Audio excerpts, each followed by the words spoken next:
Hello, this is Ron Paul with your weekly update for January 12th. With attention turning to the next big economic stimulus package, questions are still swirling about our economic troubles. How did we get here? How do we get out? As usual, Washington has all the wrong answers.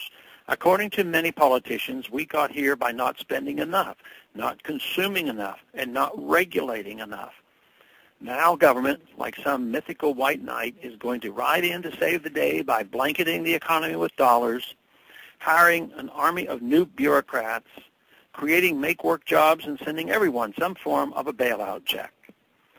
The debate seems to focus on whether this will cost enough to save the economy or if this is just a down payment with much more government spending to come. Talk like that would be comical if the results weren't going to be so tragic. The results will be worsening economic woes until we learn our lesson.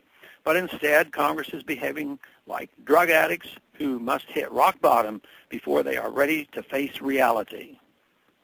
They are playing foolish games with the economy now because they are thinking only of political expedience.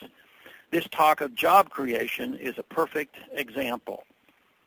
Contrary to the belief of many, the goal of the economy is not job creation. Jobs can be a sign of a healthy economy, as a high energy level can be a sign of a healthy body.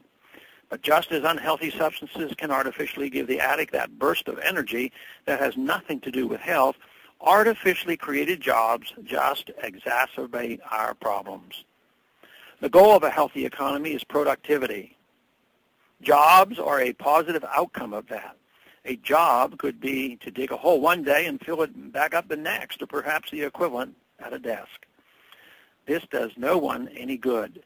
But the value in that paycheck ultimately has to come from taxing someone productive. Some think this round-robin type of economic model is supposed to get us somewhere.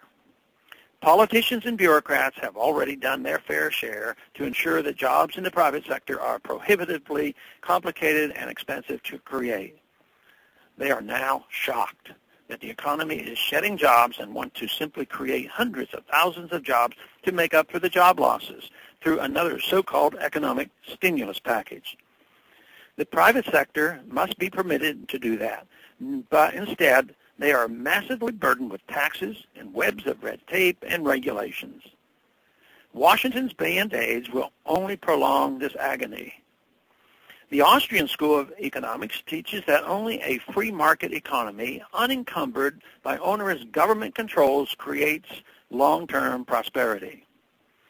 Politicians, however, tend to be notoriously short-sighted. I'm left with these questions. Who's going to be left standing to tax in the private sector to pay for all these public sector make-work jobs? Is Washington really to be considered some sort of savior for creating unproductive jobs in place of the productive jobs they eliminated? We are at an economic dead end, and those in power are in denial.